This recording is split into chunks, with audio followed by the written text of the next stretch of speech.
exactamente, en la cual no, o sea, en los almuerzos Sí, en los que todos se juntaban, contaban las historias, pero sí, no sí, entendí cómo los ingresaron a ese mundo, porque a mí ninguno me ingresó a ese mundo. claro. Yo Eh, no sé si mis hijas leen minor, fíjate, pero yo no veo a mis hijas leyendo para nada. Están en Estados Unidos, ellas dos ya hablan y leen el inglés, están hace años allá, pero yo no ujú. oigo ni siquiera a Lisandra hablándome de un libro. O sea, no leen tampoco. La generación de ustedes, ¿qué pasó? No sé.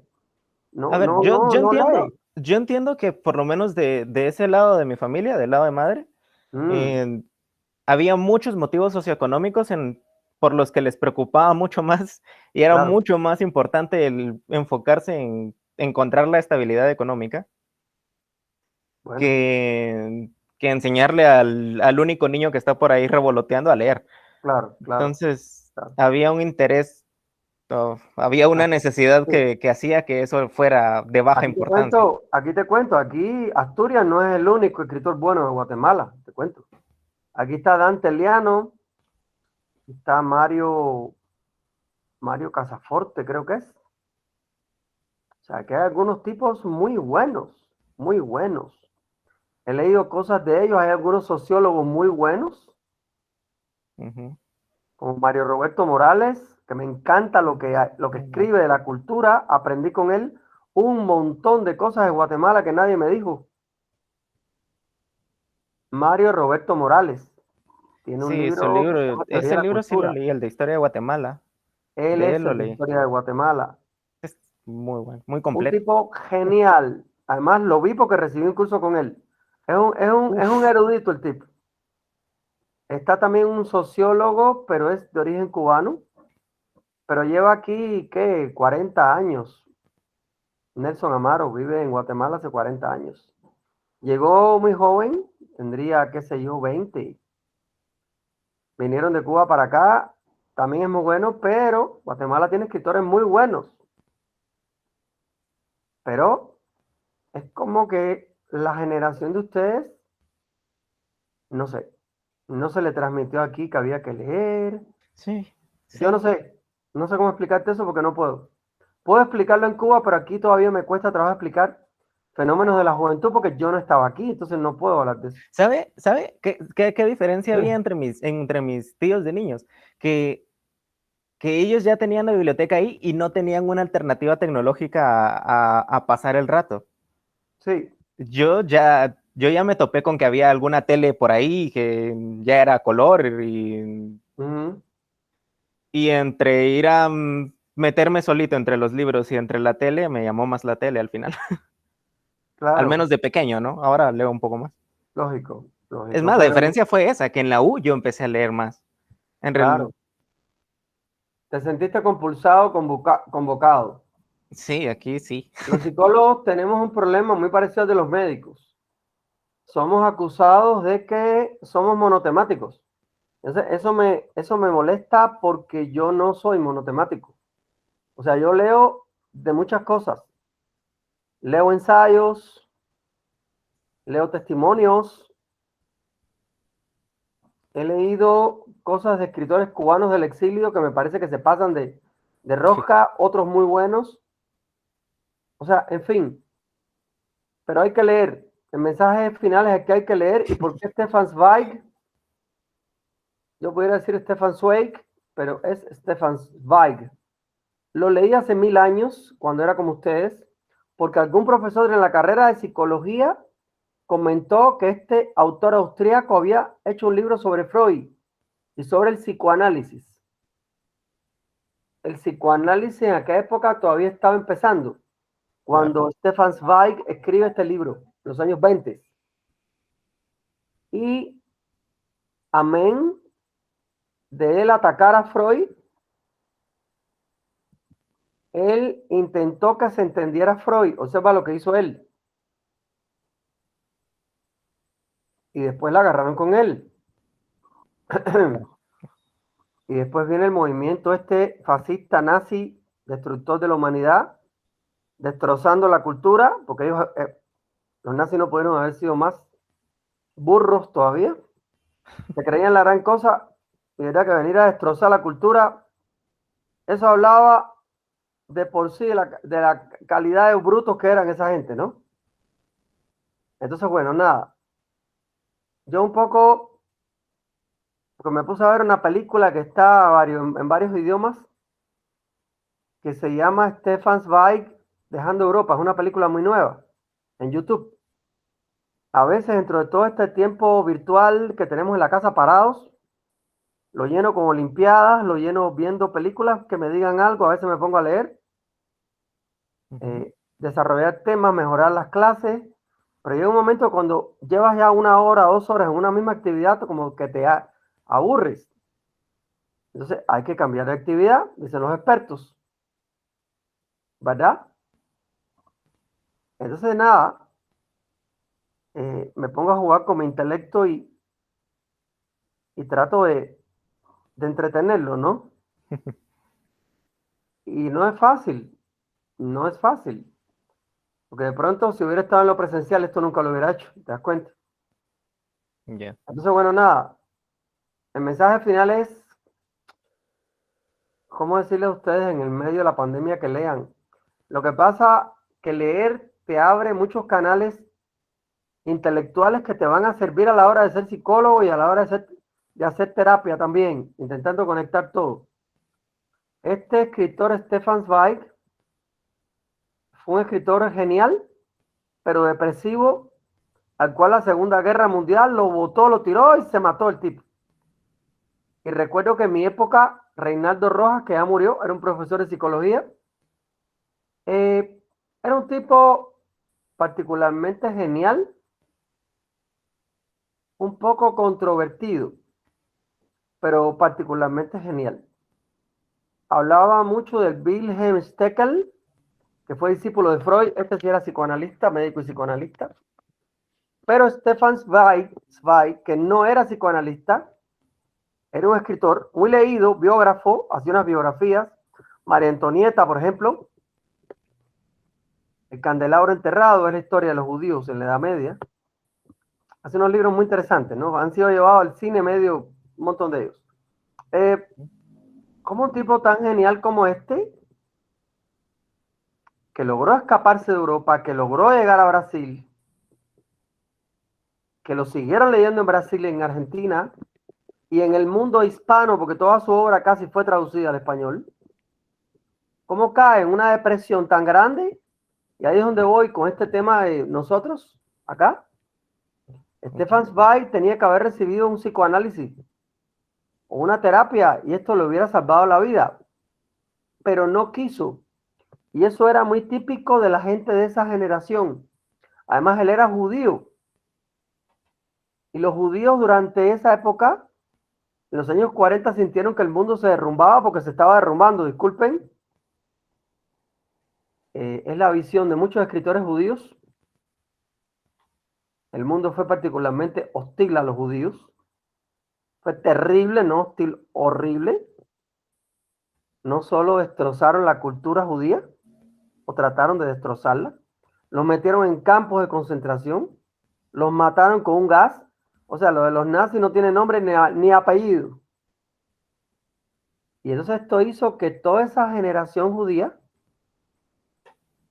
todo ese holocausto, ¿verdad?, tuviera una depresión que se ha transmitido intergeneracionalmente. Y les cuento que entre los judíos hay mucho suicidio. O sea, ese rechazo de la humanidad al judío hizo que mucha de esta gente sintieran que no tenían que estar en el mundo. Entonces, Stefan no conoció a Víctor Frank. sí, claro, claro, claro. Estoy revisando la obra de Frank hace más de 30 años. Víctor Frank es uno de los casos de resiliencia ante ese destrozo nazi de la humanidad, ¿verdad? Mi papá así le decía, ante ese destrozo nazi de la humanidad, de la cultura, de todos los valores. Víctor Frank es una especie de candelabro encendido en la humanidad. Es el escritor de la psicoterapia después de la guerra, El hombre en busca de sentido, etcétera, etcétera, etcétera. Lo leí hace muchos años, es muy válido. La logoterapia es su creación. Bueno, nada, estaba yo aquí parloteando. A veces tenía amigos, llegábamos al CUN, con Lara hablábamos ahí horas, se metía la Zuleta, hacíamos unos conversatorios y estoy extrañando todos esos conversatorios, ya no los tengo. Lamentablemente no nos vemos con los profesores prácticamente en lo presencial. Con Chocón hablábamos un montón también de todo esto. Eran con Herbert también, que a veces se nos pegaba o me lo encontraba. Con Zuleta, pero ya no hay nada de esto, todo se ha perdido todo esto, todo este espacio de nosotros de encontrarnos con el otro se ha perdido y yo lo extraño.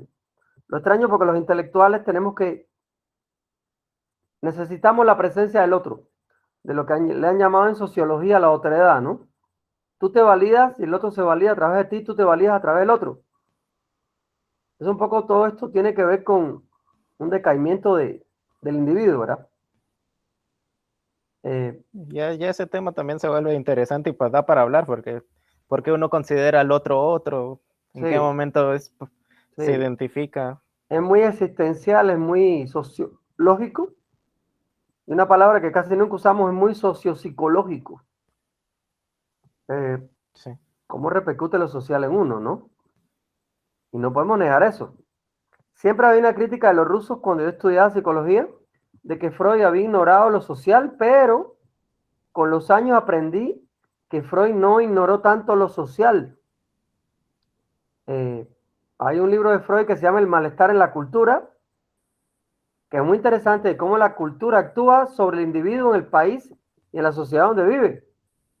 Entonces, no se le fue la onda tanto a Freud, pero los rusos no querían a Freud, porque era el psicólogo de la burguesía, ¿me entiendes? Y había una guerra en esa época entre marxismo y burguesía, y aquello no lo componía ni Jesús, aunque bajar la tierra.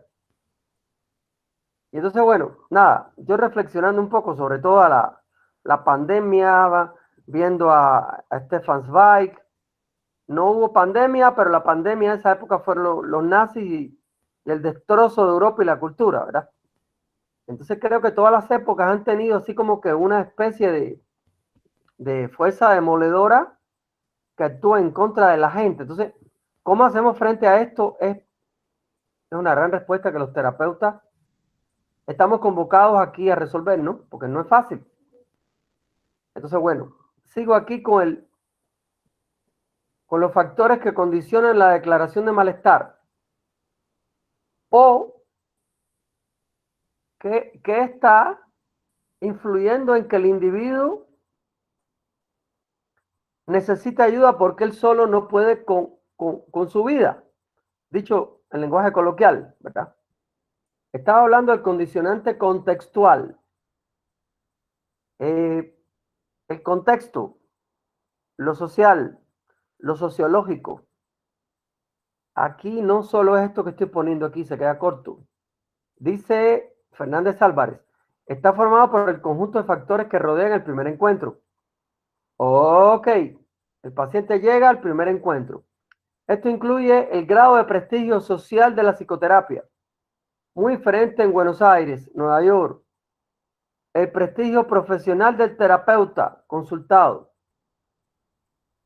y el grado de credibilidad que el paciente asignan al tratamiento. Aquí me comí una L. Es al tratamiento. ¿Será que se deprime la gente por causas parecidas en el mundo entero? Yo siento que hay causas que son generales y que son las mismas, pero hay causas que son particulares de cada país. Nos comparamos con países como Francia, Suiza, Austria, países desarrollados de la vieja Europa. La inestabilidad social, los gobiernos de turno en Centroamérica y Suramérica, ¿verdad? Donde no llega un presidente que resuelva la necesidad del país, como nos ocurre aquí en Guatemala hace ya 2 o 3 presidentes.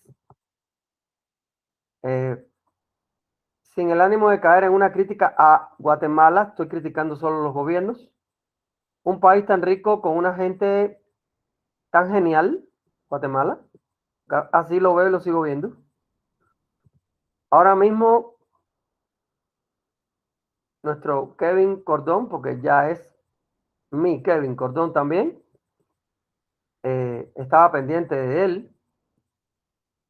Me dio mucho gusto y se los quería decir que acompañaran a las Olimpiadas 3 entrenadores cubanos atletas de Guatemala.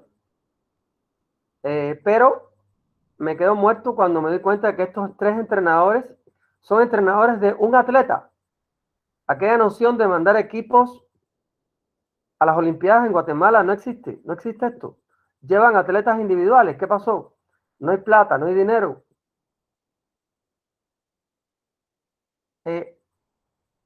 Me resulta todavía chocante entender que en un país tan rico como Guatemala, un gobierno que maneja un montón de dinero, no tiene ni siquiera $1.000.000, $500.000 para darle al Comité Olímpico para que lleve por lo menos un equipo decente de 100 atletas. Es que el atleta que no va a las Olimpiadas no agarra experiencia olímpica. Es un método de Cuba, de los gringos, de no solo Cuba, sino de los gringos llevan atletas a ganar experiencia, aunque no ganen. Entonces siento un poco que se perdió lo social en los gobiernos de turno acá. Se perdió lo social y eso justifica un poco toda la crítica, el vete a gritar al parque, el vamos a sublevarnos, vamos a protestar, tenemos que hacer algo. Entonces, ¿sabe? No sé, bueno, esto no lo puedo generalizar, pero por lo menos yo me noto que soy bastante malo en juegos de equipo, ok, en juegos ok, individuales, en tenis, ajedrez, eres mejor. o incluso 1-1 en básquetbol, me considero mejor que jugando en equipo. Ok, ok, ok, ok. No sé si es una cuestión general, pero ¿Con qué crees tú que tiene que ver esto? ¿Con individualismo en Guatemala? sí hay por lo menos en las personas que me he topado también, me he topado con que hay una preferencia a juegos individuales. Mira, no es nada nuevo lo que voy a decir aquí. Muchos colegas, amigos, antropólogos, sociólogos, yo conozco aquí a medio mundo, me dijeron, Mario, la sociedad guatemalteca es individualista. Por ejemplo, eso que tú tienes de compartir todo y todos los libros y todo tu conocimiento, eso aquí no es igual a lo que tú haces, me dijeron hace años. Y yo como que no sabía de qué me estaba hablando aquel colega, ¿no? No entiendo, ¿qué me estás diciendo? Darle un libro a los estudiantes para mí es normal. Sí, pero no darle todos. Como que para mí no hay mucha diferencia. No sé cuál era el pensamiento detrás. Y yo traté de descubrirlo y me dijo, es que existe la creencia de que si la gente tiene todos tus libros, pueden llegar a alcanzarte y votarte y quitarte el chance. Eso es un tipo de pensamiento muy tipo guatemalteco. O sea, a mí eso no se me hubiera ocurrido nunca, ¿verdad? Yo aún funciono con otros patrones, esto no. Pero sí, varios colegas me lo han dicho. ¿Para qué das todo? Incluso criticándome. No les des todo, que ellos que busquen. Yo pensaba, para mí, en mi época me daban todo. O sea, me daban todo en el sentido de todos los libros, todo el conocimiento, ¿verdad? ¿Por qué no les voy a decir a los muchachos que hay un libro que es muy útil que está en la biblioteca? No, no lo digas, que lo descubran ellos. O sea, yo no logro pensar así y creo que es sociológico. ¿Tendrá que ver con el capitalismo eso? Escuchen, yo no soy muy político. Bueno, puede ser. El capitalismo tiende a ser egoísta e individualista. Y yo crecí parte de mi vida en el exterior de Cuba, después regresamos y una influencia de más de 30 años en mí, del sistema cubano puede haberme hecho un tipo del estilo de ellos, ¿no? Bueno, todo esto estoy intentando decir hace rato que lo sociológico está presente en el primer encuentro coloquio que tienes con un paciente. El paciente viene con su sociología, con su cultura, con su historia de vida y con cómo lo ha tratado la vida. No sé si me va a entender aquí, muchachos. Esto es mucho más profundo que lo que puse aquí.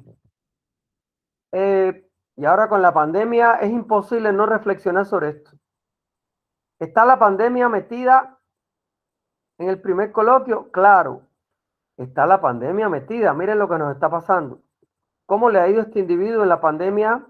¿Tiene chance? ¿Se quedó sin chance? ¿Se ha quedado sin chance un montón de gente?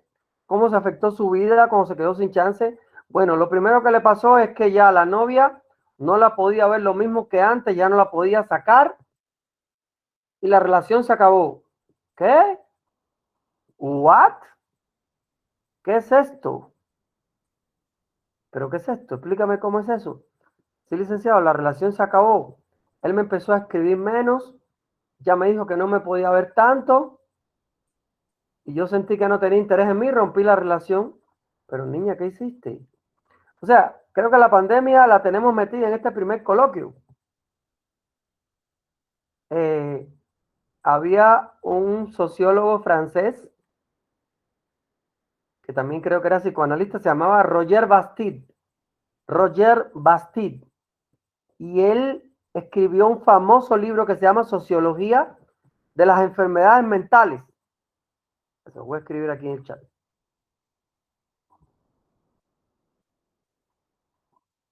Hombre, ¿qué viene para aquí, pues? ¿Qué es esto, pues? Espera. Este libro de Roger Bastide se llama, creo que lo tengo en digital, Sociología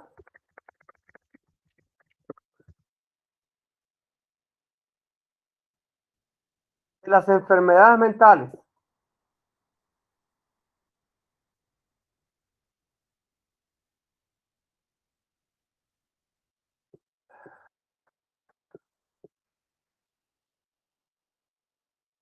Este es un tipo que escribió mucho sobre la cultura, eh, hasta donde sé, estudió sociología en Francia, se hizo psicoanalista también, y es uno de los defensores de un psicoanálisis con una influencia social.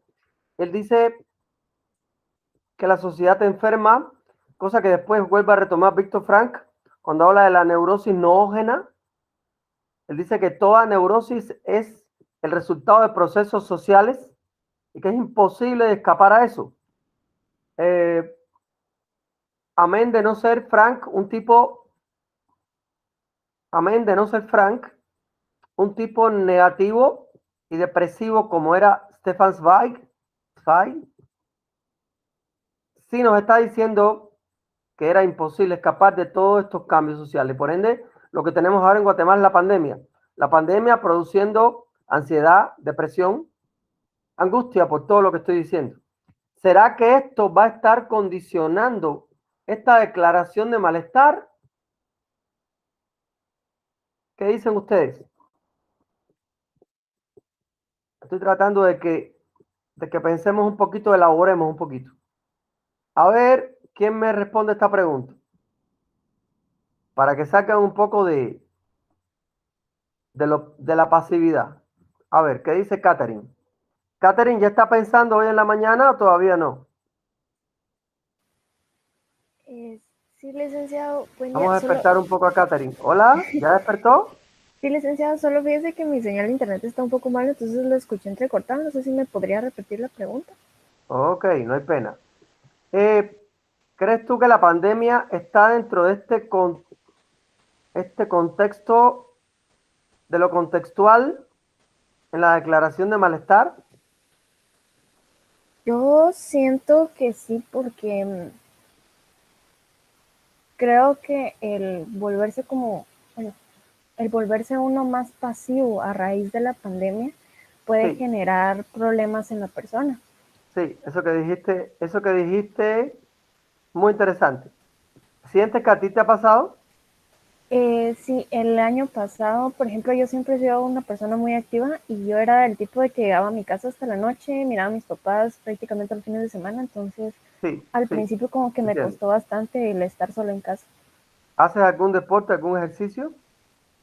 Sí, hago mis rutinas de ejercicio por lo menos 3 veces a la semana para estar como un poco más tranquila, por así decirlo. Claro. ¿Ibas a algún gimnasio? No, hacía siempre en casa. en la casa. Yo también hago ejercicio en casa. Hay mucha crítica al ejercicio en casa, pero yo me siento a veces más cómodo. No me gusta ese montón de gente en los gimnasios arriba de mi persona, hasta me molestan. Pero hay gente que les gusta estar en los gimnasios. Se animan más, se motivan más, pero ¿en la casa te ha costado hacer más ejercicio? Pues yo siento que sí, porque ahora es como, mi papá también hace ejercicio, entonces es de irnos como turnando, bueno, ahorita me toca a mí, luego le toca a él, entonces fue Sí, porque no como como más que hay fácil un hacer gimnasio horario. dentro de la casa para hacer eso, ¿no? Ajá.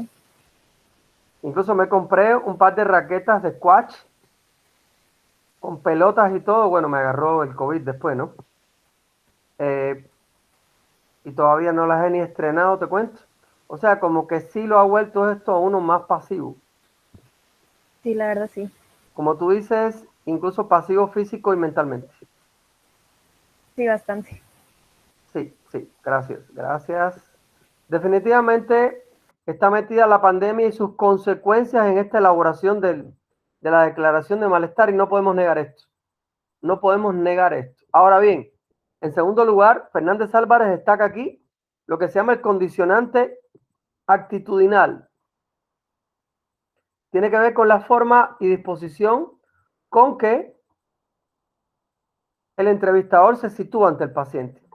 La manera como inicia el contacto, la forma de saludarlo, el tono de voz que utiliza y todos los elementos que conforman una actitud son factores que condicionan la declaración del malestar por parte del paciente. Aquí es inevitable que yo hable de un gran maestro que fue Carl Rogers. Dejamos entrar a Neri Cox. Vamos a dejarlo entrar. Neri se le pegaron las sábanas hoy, dicen ahí en mi tierra. Cuando alguien llega tarde, dice, se le pegaron las sábanas. ¿Qué es esto de la actitud? De lo actitudinal. ¿Qué actitud tiene el terapeuta ante el paciente? ¿Está comprendiendo que este hombre viene atormentado a la terapia?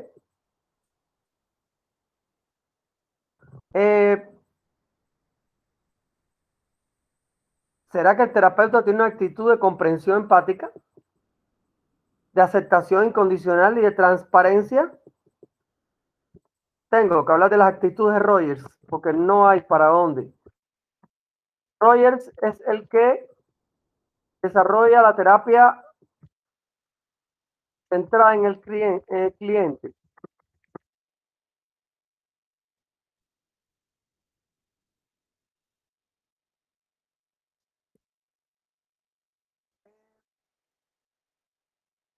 En este caso, en esta clase, en todas las clases de psicoterapia, va a estar presente la contribución de Rogers, igual que va a estar la contribución presente de Freud y todas sus contribuciones.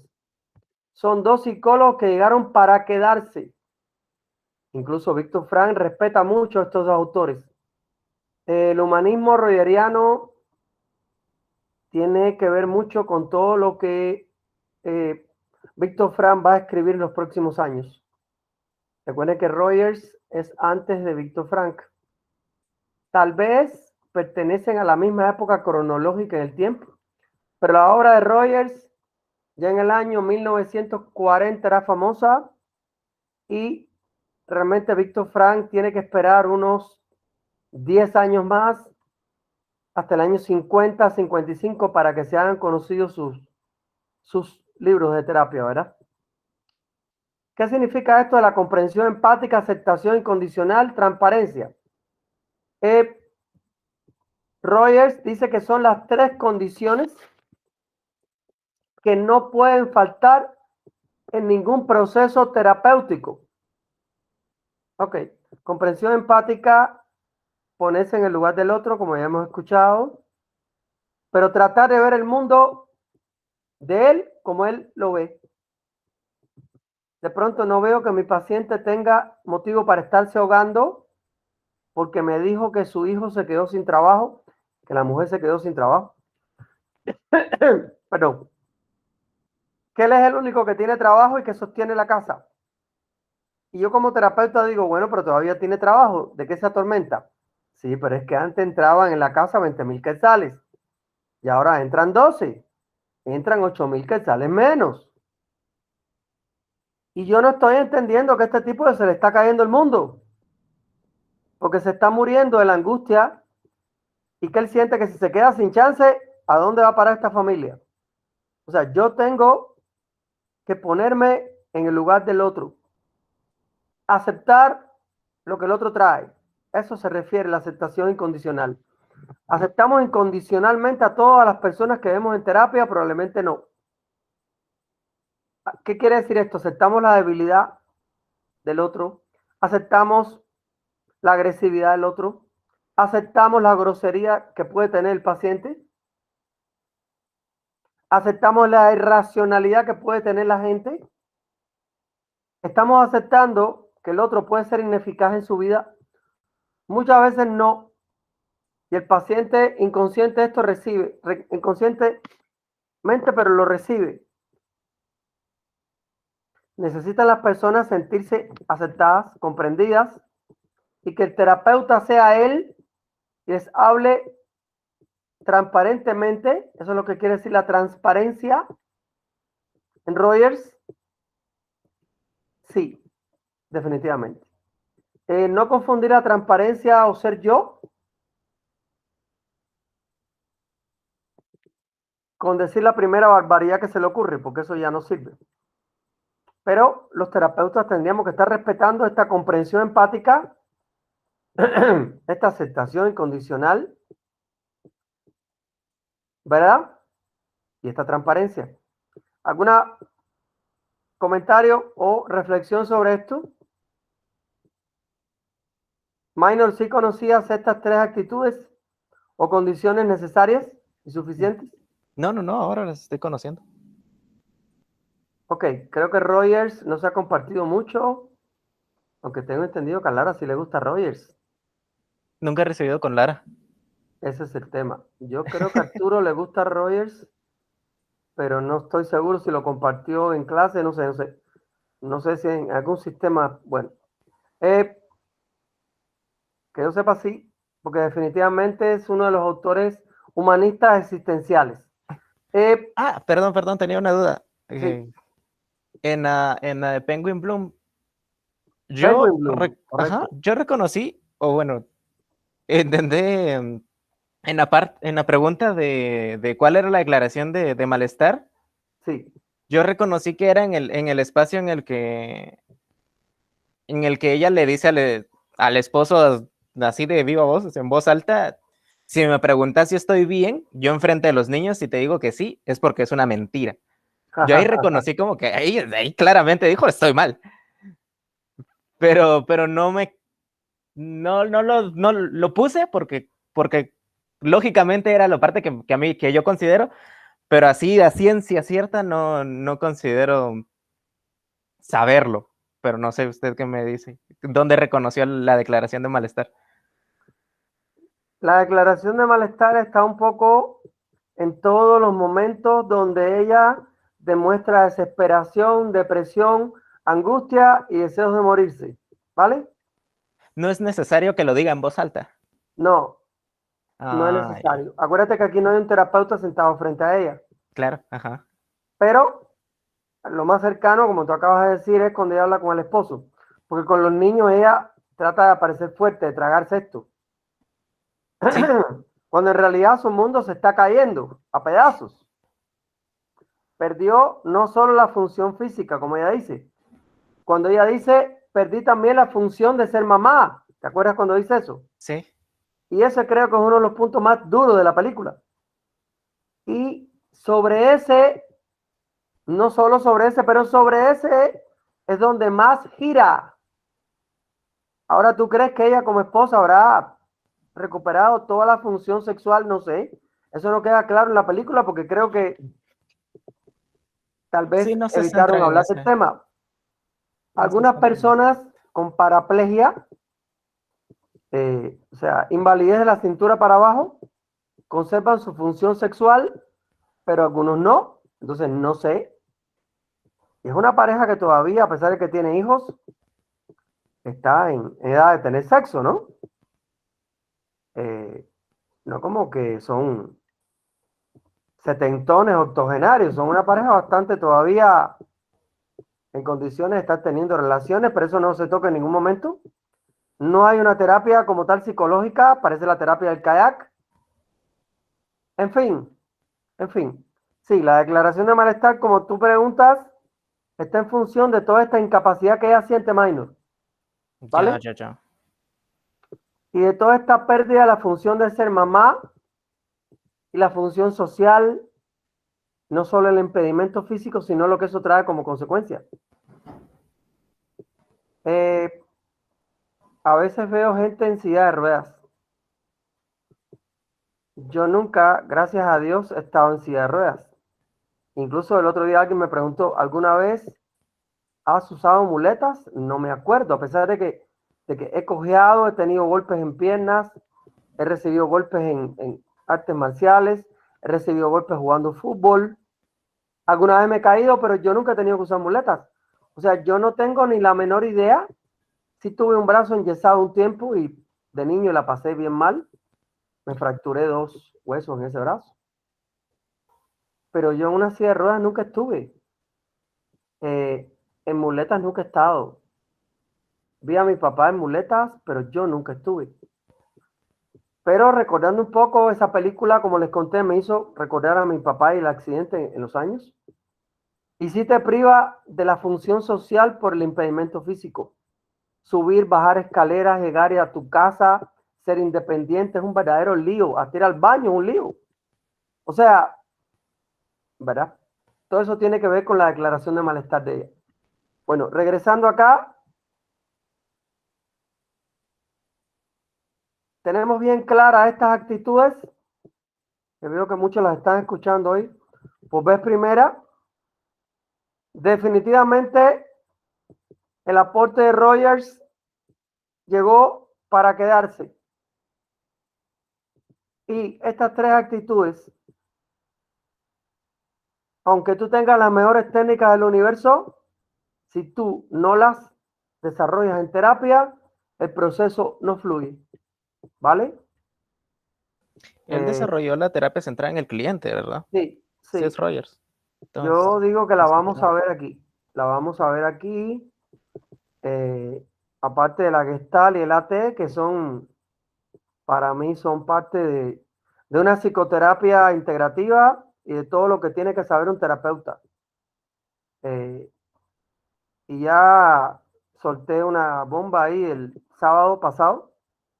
Espero que no haya quemado a nadie.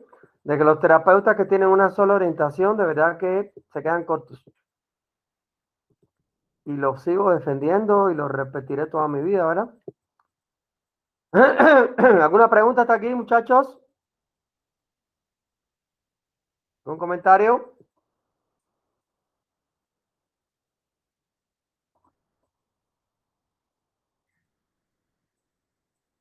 Acuérdense que cuando ustedes preguntan y yo viabilizo ese espacio y trato de crearlo interactivo, usted aprende más. Acuérdese de que cuando usted entre en contacto conmigo y usted me pregunta lo que sea, whatever, usted está haciendo una interacción, aunque estemos en lo virtual, y se parece mucho a lo presencial. Malo si estás pasivo toda la clase y no tienes ninguna inquietud, significa que esto no te está moviendo. ¿Me hago entender, muchachos? Y no lo tomen a mal. Lo digo con la mejor intención del mundo, ustedes me conocen. O sea, ustedes saben que no tengo ni centésima de mala intención. Pero se los digo por ustedes. Intenten movilizarse. Yo sé que a veces uno tiene hueva, a la otra vez la clase, a la de madre, tenerme que levantar temprano y hay un momento que se desconecta. Entonces intenten conectarse. Es un buen consejo. Ok, creo que es hora de receso. Nos vamos, regresamos en 15.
Bueno, continuamos.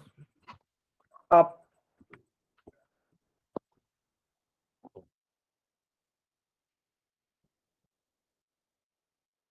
estábamos hablando de las 3 actitudes suficientes y necesarias para el cambio según Rogers, ¿verdad? Estábamos hablando de la comprensión empática. Estábamos hablando de la aceptación incondicional y de la transparencia. No sé si me hice entender con las definiciones de las mismas.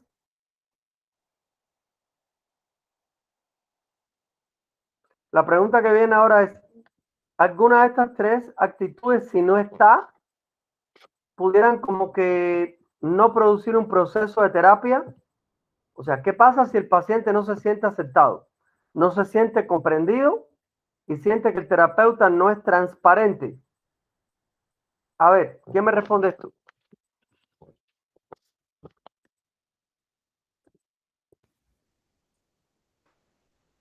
A ver, si ¿Al minor? la aceptación, si no se siente así, te sentís juzgado. Si te sentís juzgado, no vas a compartir más. Definitivamente. En la Definitivamente. comprensión empática,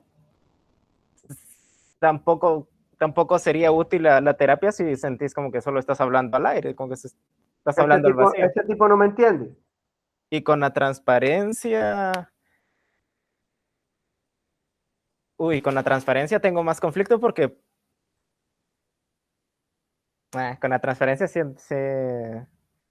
La transparencia se refiere a que el terapeuta debe ser él mismo en el proceso y pensar y decir lo que él siente. pero ¿Cómo entonces lo el ves paciente tú? no lo notaría si no lo ha conocido en otra faceta, Exacto, por decirlo así. exacto. ¿Cómo lo verías tú dentro de un contexto de cultura de Guatemala? Que el terapeuta te diga lo que él piensa y no tiene que gustarte lo que te va a decir. No tiene que gustarte. Que piense de una forma concreta no me molesta. Una vez no sea, que no me lo diga en tono de que me estoy de que me estuviera juzgando. Es Claro, distinto tener un pensamiento o una postura sí, a atacar la mía. Son cosas claro. distintas. Entonces, si Bueno, tuviera una postura propia, pues pero en la adelante. terapia racional emotiva y en la terapia cognitiva de Bexy se ataca la postura del paciente y al terapeuta le recontrapela si no te gusta, ¿me entiendes?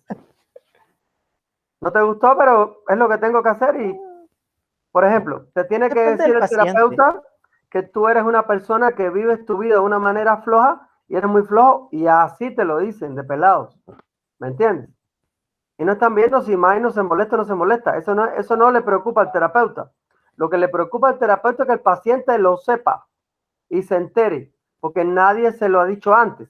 Y hay Ya. gente que te reacciona diciendo, es que nunca nadie me había dicho eso. Bueno, todos los días es bueno para un primer día, dice Rogers. ¿Me entiendes? Creo que el terapeuta debería estar bastante consciente de a qué paciente se lo dice, porque Sí, puede ser definitivamente. contraproducente. Y por otro Definitivamente. lado, si no lo es, va a hacer que se mueva el paciente. Y con eso ya coronamos. En mi experiencia en Guatemala, la gente suele reaccionar y no reaccionaron conmigo tan negativamente como yo esperé. O sea, pero sí hay cosas que había que decirlas. ¿Me entiendes lo que digo? Claro, hay que hacer un vínculo, hay que hacer una relación terapéutica para tú confrontar a alguien, ¿no? Exacto, exacto. No, O sea, no, no tampoco es venimos de la nada a decirle el eso. batazo por la cabeza en la primera sesión. O sea, no porque nadie te aguanta acá eso. Tal vez en una cultura como española, cubana, argentina, sí, pero Guatemala no. Tiene que darte el paciente como una apertura, ¿vale? Sí, adiós. Sí, Sí, vamos. exacto, creo que ese era mi conflicto con la transparencia. Yo lo estaba pensando desde el día uno y No, no, no, no. ahí No, sí hay que no, no, no. contenerse un poco Rogers, por ya acá. lo vamos a ver en pantalla, Rogers, en un video genial. Roger es muy delicado, respetuoso, respetuoso, delicado, ético. O sea, él no hace eso, pero sí lo hace. ¿Me entiendes? Si lo hace. Está contenido esto de la confrontación en muchos tipos de sistemas de terapia. Y ya no es por gusto, ¿verdad? Roger lo hace mucho en forma de pregunta. ¿Y no será que usted ha sido muy suave con estas mujeres y por eso ellas han abusado de usted? O sea, te lo dice muy suave, pero te lo dice. El factor verbal habitualmente lo privilegian los terapeutas y sobre él comienzan a generalizarse la mayoría de las entrevistas. Cuando leemos un registro, lo que leemos es una transcripción que se inicia con las locuciones verbales.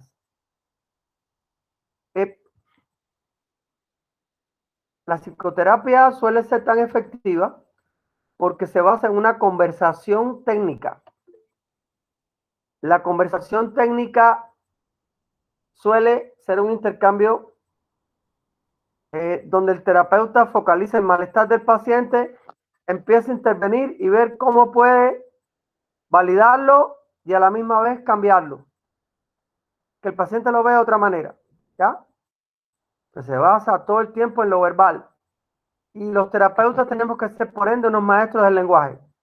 El que se quiera dedicar a la psicoterapia no puede ser una persona que tenga problemas lingüísticos. Me explico. No puede ser una persona que tenga problemas lingüísticos, que tenga dificultades para hacerse entender y entender al otro. No, tiene que ser alguien que pueda explicarse, que tenga una jerga bien intermedia entre lo coloquial y lo técnico. No sé si me explico. A ver qué dice, veamos qué dice Lady. Lady, ¿qué dices de esto? Lady no me está hablando mucho hoy. Buenos días, licenciado. ¿Cómo Entonces, estamos? cuando Estamos con quise sueño. hablar, May no habló. Estamos con sueño. Un poquito de frío también. Hay un poco de frío también, ¿eh? Bueno, soy yo, no sé si hay frío. Puede ser que haya frío y yo estoy tapado todavía. A ¿Verdad? ver, sobre lo verbal. Imagínate que un terapeuta sea media lengua, lo que le llamaba a la abuelita media lengua, que tenga una discapacidad como lingüística. O sea, esa gente acaba de decir, tú estás hablando, Lady. Lady, no me estoy burlando, solo estoy reproduciendo. Lady, tú me estás entendiendo lo que estás hablando. Ahí sería difícil de entender. Creo que sería bastante complicado. Creo que todavía no regresaría a la terapia. ¿Viste? ¿Viste lo que el Sí, no inconsciente es por, hizo? No, perdón, este sí, hombre no lo entiendo. sí, Me no es crea por un mala caos. onda. Entonces los terapeutas estamos convocados a ser personas que articulemos bien y hablemos bien. En un lenguaje como que en ocasiones puede ser coloquial y en ocasiones puede ser técnico, ¿ah? Cuando Sí, sí, hablo sí. con pacientes que son estudiantes de psicología, soy más técnico. En cambio, cuando hablo con pacientes que no son estudiantes de psicología, puedo ser en momentos muy coloquial, ¿verdad? Ok. Gracias. A ver qué dice Alejandra Ortiz de lo verbal. Buenos días, doctor. Pues ¿Qué opina usted? ¿El terapeuta tiene que hablar bien, sí o no? yo pienso que sí, porque sería incómodo para el paciente tener que repetirlo otra vez y sería como muy larga y no podrían avanzar. Sí, el proceso se traba. Hay personas que hablan sin mover los dientes, ¿no lo han visto? ¿No han visto ese tipo de gente? Por ejemplo, hablan así. No estoy hablando, me estás comprendiendo. Estamos diciendo. Entonces, como que los dientes como que permanecen, no ha aprendido a abrir la boca cuando habla. O sea, no es que uno haga esto, pero tienes que abrir la boca para que salga el sonido. Si tú no haces eso, los dientes impiden que se escuche tu voz. Y yo tengo un niñito hace como 2 años. La mamá me lo llevaba. Tenía como 8 años, no tenía 10, 11. Y el niño tenía ese problema. Le dije, tienes que aprender a abrir la boca cuando me hables. Me miraba así como si le estuviera hablando en chino. A ver, inténtalo. Ahora eso mismo que dijiste, abre la boca.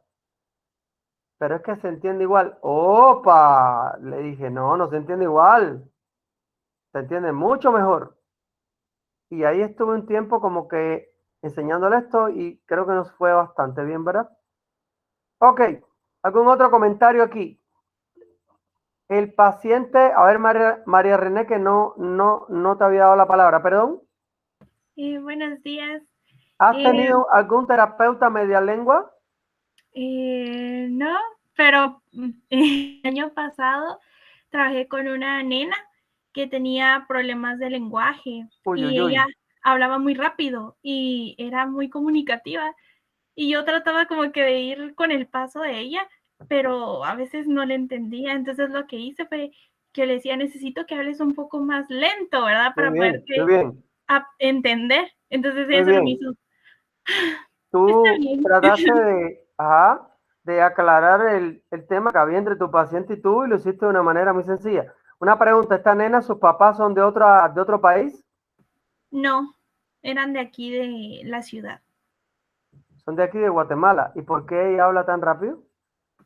Es que ella tuvo una situación muy fuerte a los 3 años. Ya. Entonces ella dejó de hablar. Entonces su periodo de lenguaje, ¿verdad? Se atrasó. Entiendo. Entonces ella había ido conmigo en las prácticas, ¿verdad? Precisamente por eso. Pero lastimosamente llegó la pandemia y pues ya no pude seguir con el caso, ¿verdad? Pero creo que se refiere muy lo que usted dice, ¿verdad? No solo entender al paciente y que él nos entienda, ¿verdad? Sí, yo tuve que modificar, muy interesante la historia de María René, yo tuve que modificar mi dicción. Si ustedes oyen hablar cubanos en las redes sociales, se van a dar cuenta que hay una diferencia entre ellos y yo. Hay como una pauta de velocidad diferente. Yo tengo una velocidad diferente, tengo otros énfasis y tengo algunas pautas lingüísticas de acá de Guatemala, aunque ustedes no se den cuenta. Y yo tuve que cambiarlas porque definitivamente el cubano habla muy rápido, se come R's, S's, a veces me pasa, pero poco. Y yo trataba de ir a la velocidad mínimo que hablaba la gente. Me costó un poquito, no mucho, pero me costó un poquito. Creo que mi contacto con muchos niños de otros países durante mi infancia me ayudó mucho a poder no hablar igual que Guatemala, pero mínimo un español intercultural en el que la gente te comprenda, ¿verdad? Porque yo sí los entendió perfectamente desde el principio, pero sí, me preocupé porque mi jerga tenía que ser entendida. Ah, y no hablar en jerga cubana. Empecé a quitar palabras de la jerga cubana. Como ustedes se dan cuenta, la gente que me ha conocido acá, me dicen, y tú no usas el chico, y tú no usas el no sé qué, y tú no usas el hacer, y tú no dices, mano, es que yo tuve que sobrevivir como terapeuta y profesor en un medio que no era mi cultura. Yo no podía seguir con toda esa jerga cultural de allá, porque no me entendían. Entonces, eso solo lo entiende alguien que ha vivido en otro país y ha coactuado con personas de otro país, aunque sea América Latina. Ahora te vas a la Argentina, tienen un montón de modismos. Aquí hay sus modismos. Decían cosas como que cabal, de plano, que yo a veces se me van, pero al principio yo decía, ¿y eso qué quiere decir? Y ya lo entendí, nadie me lo tuvo que explicar, ya lo entendía en los contextos donde hablaban. Y a veces en terapia yo uso esos modismos de Guatemala. Cuando estoy yo solo ya con los amigos, no, pero es de plano el cabal, es cierto. Y veo que esto les ha pasado a algunos amigos, compatriotas cubanos, me escriben palabras como cabal, de plano, y yo digo, bueno, esta gente ya la jerga se les pegó de Guatemala, ¿verdad? Entonces, eso malo no es, porque te ayuda a la adaptación lingüística, a lo lingüístico cultural de Guatemala, ¿verdad?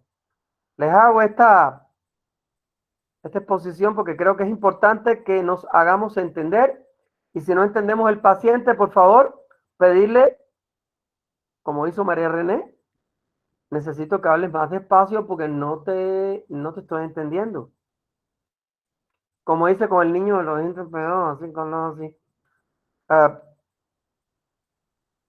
aquí estamos montados en lo verbal ayuda, lo verbal cura, pero lo verbal si se entiende.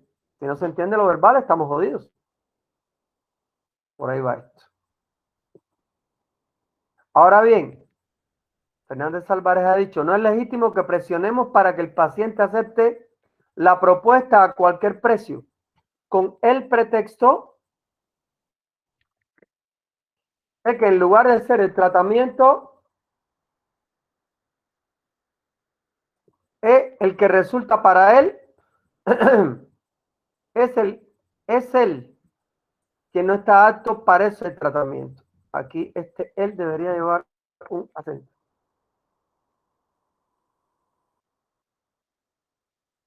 Quiero dejar una tarea.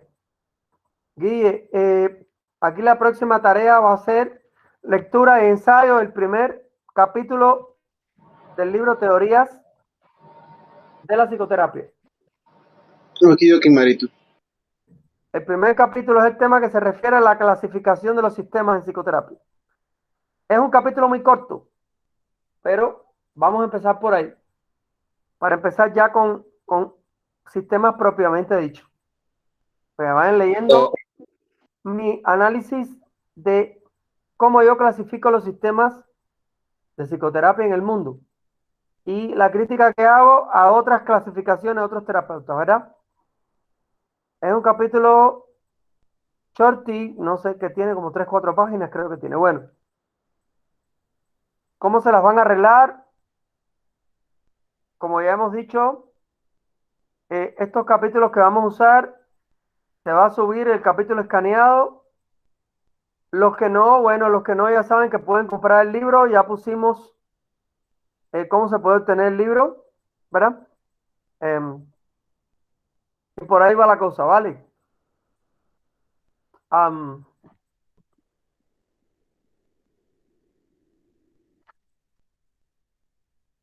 No es legítimo que presionemos para que el paciente acepte la propuesta a cualquier precio, con el pretexto de que en lugar de ser el tratamiento que resulta para él, es él quien no está apto para ese tratamiento. Si alguien no está preparado para una psicoterapia es simplemente porque no la necesita, porque necesita otra modalidad terapéutica, porque necesita otra cosa antes. Aquí quiero mencionar algo que me acordé. Me tocó hacer hacer terapia en ocasiones con pacientes del interior de Cuba. Aquí me ha tocado hacer terapia con pacientes del interior de Guatemala. Son personas cuyo vocabulario y cuya cultura es muy restringido. Su pensamiento es muy concreto, práctico. Entonces el terapeuta en este caso tiene que adaptarse a eso. ¿Será que vamos a poder? Después que alcanzamos un nivel X, ¿será que vamos a poder adaptarnos a un pensamiento concreto, práctico y a un lenguaje a veces restringido o pobre en el paciente? Bueno, hagamos el esfuerzo. Estamos convocados para eso, ¿no? Y veamos qué pasa. ¿Sí? El terapeuta debe tratar de adaptarse, sí. Si no lo consigue, bueno, lamentablemente si no te sale pasar el caso a alguien. ¿Qué pasa como Guatemala cuando el paciente que te traen no habla el idioma castellano en su totalidad y lo habla un 50%? Creo que se debería buscar para ese paciente un terapeuta que mínimo hable el idioma indígena, ya sea cachiquel, mam, quiché, el que sea, ¿verdad? Porque no va a estar cómodo un paciente si se le van palabras en su idioma, el terapeuta no las entiende. Es mi sugestión. No que todos los terapeutas deben hablar lenguas mayas. Perdón, pero no necesariamente. No necesariamente. Me encantaría poder hablar todos los idiomas mayas, pero me llevaría mucho tiempo aprender eso. Y no tengo el tiempo, ¿verdad? Pero creo que sería muy interesante poder aprender un idioma indígena, un idioma maya, como se dice, y poder conducir parte de la terapia en el lenguaje del paciente. Sería genial eso. No es lo mismo que ese paciente que su lengua madre, por ejemplo, es el cachiquel, él tenga que conducirse en castellano. Cuando hablas con indígenas que su lengua madre es una lengua maya y se expresa en español, tú te das cuenta de las dificultades, ¿verdad? Y yo he tenido en un par de ocasiones un par de pacientes que hablaban. Su lengua madre es lengua maya, pero hablan el español bastante. Entonces yo trataba de explicar lo que yo estaba diciendo en varias ocasiones, hacerlo bien asequible. Siempre preguntaba, ¿me estás comprendiendo? No tengas pena si no entiendes. Sí, entiendo bien, entiendo bien, entiendo bien. Entonces así nos entendimos bastante bien. O sea, sí he atendido pacientes indígenas, pero hablando en castellano, ¿verdad? He trabajado también en inglés, he trabajado también un poco en italiano, ¿verdad? En portugués, cuando estuve en Brasil la última vez, un amigo me llevó a un hospital psiquiátrico, estuve hablando con varios pacientes. Portugués es una lengua que aprendí de niño, o sea, no me cuesta mucho. Sigue siendo muy parecido al portugués que yo aprendí en Brasil hace muchos años al actual, muy parecido. Ok, ¿alguna pregunta hasta aquí? ¿Algún comentario?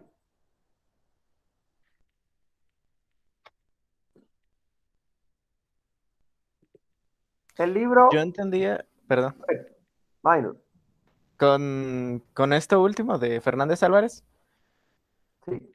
con pensé que se refería a otra cosa.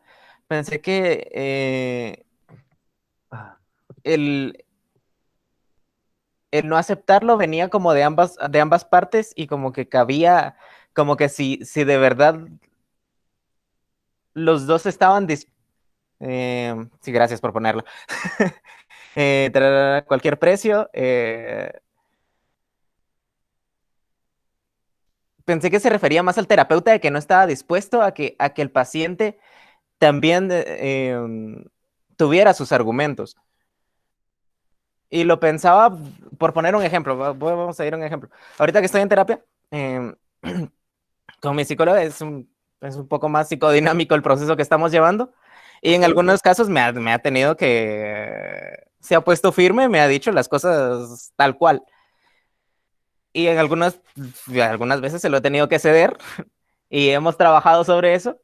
Y otras veces le he debatido. Le he dicho, no considero que esto sea así. Ah, Y creo que bueno, en ese bonito juego, como que me he conocido más yo y ha permitido que avancemos más a que ella tuviera ese pensamiento y no, es que así es y yo lo estoy viendo así, te lo estoy diciendo por algo. Si me lo dijera así de cerrado, considero que ya se hubiera acabado hace bastante tiempo la terapia. claro, ella negocia contigo cosas que te dice. A ver, eh, por ejemplo, tendía mucho a tener discursos autodespreciativos a fin de, entre comillas, moverme, hacerme actuar. Ya, Y se me plantó y me dijo, y te ha funcionado, y te sirve, de verdad te mueve, ¿qué tan útil es? Y ahí me cayó la boca, porque realmente en los últimos años no me ha servido. ok, ok, En otras ok. ocasiones me ha hablado de esta Hiciste relación un con buen esta persona. insight ante el señalamiento de ella, lo que significa que lo que ella está haciendo te está funcionando. Sí, Sí, sí, sí. Y digamos que en otros términos de esta relación con esta otra persona, yo lo veo así, así. Ahí sí no me voy a meter a dar tantos detalles, claro, pero me ha dado pauta a decir, no, es que yo me muevo así con esta persona por esto. claro. Y en ese debate, incluso al final de la sesión me dice, qué bueno que me debatiste, qué bueno que me debatiste, qué bueno que diste tu punto de vista, qué bueno que te expresaste, porque y yo pensé que a eso se refería este Fernández Álvarez, que el terapeuta no aceptara que el paciente le debatiera. No, no, se refiere, a ver, a que alguien no esté preparado para una terapia en el sentido de que no coopere, no es de que haga resistencia, como es tu caso, ¿me entendiste? En tu caso, tú tienes puntos ciegos, tu terapeuta te lo está señalando, tú haces resistencia, lo aceptas, otras veces debates, Ujú. pero no te quedas trabado en que no aceptas nada. A ver, ¿cuándo se rompe aquí la comunicación y cuándo la ayuda no tiene sentido? Cuando el paciente ya no quiere aceptar nada de lo que el terapeuta dice y se rompe la comunicación. ¿Me entiendes? Ah, Me pasó con una paciente de origen salvadoreño acá. Ella había crecido aquí. Al principio fue muy bien, pero después esta señora empezó a beber. Ella tenía problemas con el alcohol y siento que se puso demasiado resistente y un día llegó mera agresiva a la terapia y le dije que así no podía trabajar con ella. La despedí ese día en contra de su voluntad, pero le dije, usted cree eso, pero yo creo que así no puedo trabajar con usted. Usted está muy agresivo y no me está gustando su tono y así no puedo. Se quejó con la directora de la clínica y yo le dije a la directora de la clínica, así no puedo con ella, lo siento. Que venga otro día cuando esté más calmada y no esté tomada. No sé si me entienden lo que digo. o sea que un paciente puede pasar de ameritar la terapia a no ameritarla en medio Así del es, proceso. así es, así es. Ah, bien. Entonces ella tenía que entender que yo en el estado que ella estaba no podía trabajar con ella. Así es simple. Creo que por haber estado bebida ese día, tal vez no lo entendió. Después apareció en otra ocasión y estaba ya sobria. Trabajamos ese día, todavía un poco resistente, sin mucha crítica. Después en otra sesión apareció tomada y yo ni empecé la sesión. Le dije a la directora, ya te dije que así no la voy a ver y creo que esta fue la última vez que hizo esto. Aclárale que aquí no puede venir tomado, no se le va a atender. La directora de la clínica como que a veces se le paraban los pelos cuando yo me ponía así, ¿no? Eh, Ella, a pesar de ser una mujer ya de cierta edad, había estudiado psicología grande y se había graduado apenas un par de años. Y yo tenía ya unos cuantos años graduado. Y por ende, una experiencia. No, pero es que aquí en Guatemala es diferente. Al paciente venga como venga, hay que atender. No, no, no, no. Discúlpame, eso no es que en Guatemala es diferente nada. Usted tiene que ponerle reglas a la gente, porque si no la gente hace con nosotros lo que se le da la gana. Explíquele que aquí tomada no puede venir. Y ya yo le dije que podemos hacer un tratamiento para el problema de la bebida, porque ella está haciendo un alcoholismo, ya se lo expliqué. No lo está entendiendo. Le dije que la debemos enviar con psiquiatra para que la medique. Bueno, le expliqué toda esa historia que se hace con los adictos. La señora no quiso entender, no la seguí viendo, porque también tenemos el derecho de no seguir viendo a la gente cuando no queremos. Cuando se rompen estas reglas de respeto, llega un momento que no. Yo respeto al paciente mucho, entonces creo que amerita el respeto del otro lado hacia uno. Y no está en discusión lo que estoy diciendo. Creo que algo importante que tenemos que remarcar para ambas vías, Marito, considero primero recordar que al momento de iniciar como terapia con cualquier paciente se establecen límites. Sí, Entonces, como psicólogos, en primera tenemos que aprender a respetar estos límites, ¿va? Porque si no, definitivo, definitivo. pues fallando al momento de dar la terapia, ¿va? Porque es parte del problema que Sí, puede tener el paciente y así es. definitivamente pues no, o Lo que sea, pasa es que parte del problema que pueda tener el paciente guía, pero el paciente así todo tiene que meterse en los límites. O sea, definitivamente te nosotros tienes que podemos meter en mi quijón aprender a de combate respetarlos, porque si no, no trabajo contigo. ¿Sabes por definitivamente. qué aprendí eso? Porque si tú toleras eso, después como que el paciente se monta y se te monta y después quiere hacer lo que se le da la gana. Lamentablemente la Definitivamente. vida me ha enseñado eso. Y otra cosa que también hay que considerar en el caso de lo que decía Minor, ¿verdad? Es que también como terapeutas, a veces pues yo por lo menos soy muy no directivo, entonces yo sí utilizo mucho lo que es el reflejo y la confrontación, ¿verdad? Entonces es como venir y clarificar, ¿va? Porque Sí, en tu sí. caso, Minor, yo como terapeuta te diría, mira, por lo que me acabas de decir, yo estoy entendiendo que tú estás diciendo esto y esto y esto y esto. Y ahí es donde entra la oportunidad de debate, la oportunidad de que tú digas las cosas para yo clarificarte, ¿verdad? O definitivamente como lo que él dijo, ¿verdad? Que fue prácticamente hacerte un reflejo sobre tus acciones cuando él te dice, mira, y esto te está funcionando. Entonces son como esas etapas de la terapia prácticamente donde tú puedes venir y confrontar al paciente para que el paciente se dé realmente cuenta de lo que está pasando, porque ahí es donde ellos dejan como esos en blanco, ¿verdad? Donde creen que las cosas están bien. Ok, bueno muchachos, ya nos pasamos aquí, tengo clase detrás. Cabal, yo me voy al otro lado. Un abrazo, Marito. No te preocupes. Gracias, Guille. Chao, chao. Una consulta nada más. Sí. ¿Para cuándo es el ensayo? Próxima semana. Yo diría que por lo que el capítulo tan corto es mínimo una página, creo, Guille, ¿verdad? Porque es un capítulo muy corto, tiene como 3 páginas. Ya se nos fue, Guille. Ya Guille se fue. Bueno, diría yo que una página. Gracias. Chao, chao. Nos vemos.